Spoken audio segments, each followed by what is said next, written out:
me though, and talking about that denial, it wasn't the denial that got me to where I am. So now I came of age in the 1900s when I got my first firearms identification card at the age of 18.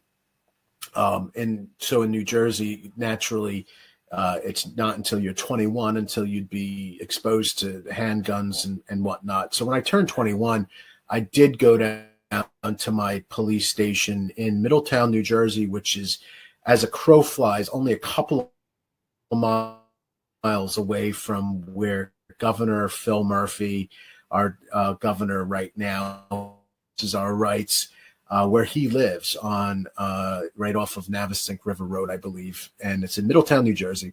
And I trucked myself over there as a fresh 21-year-old. And I walked into the police station and I talked to the gal behind the desk. And I said, hey, I'd like to apply for a permit to carry. And she said, you can't. I says, what do you mean I can't? She goes, yeah, you can't apply for a permit to carry. I said, that doesn't make sense. I'm like, this is my constitutional right. Of course I could apply for a permit to carry. And what she said to me was, not in New Jersey, it's not.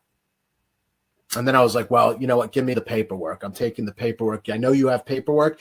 You can't tell me that I can't apply. Give me the paperwork. So I took the application and I took the light blue fingerprint card and the dark blue fingerprint card, and I gathered it all together and I threw it in the trunk of my Cutlass, my 1983 Cutlass Oldsmobile Supreme.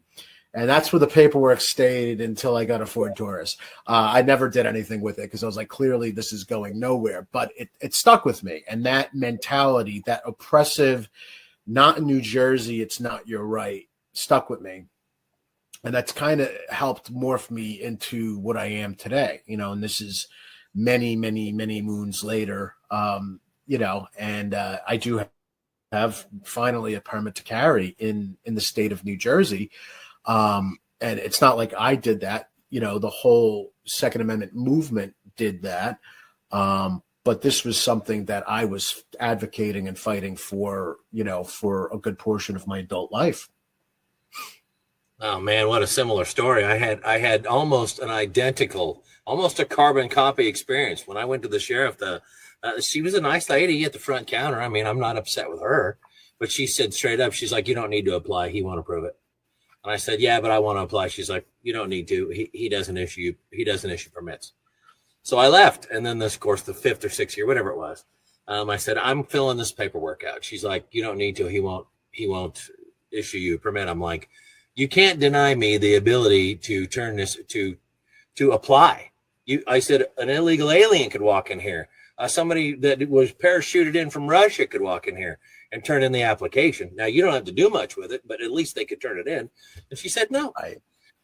So one thing led to another. I got senators involved and whatever else, and they phone called the sheriff, and so he was able to say, I don't have any denied permits applications on file for Michael Ware. I don't know what he's talking about, which was true, but misleading. And then it got worse from there. But we were able to finally change that. And it is a shall issue state now rather than may issue. We have constitutional carry, all these other things.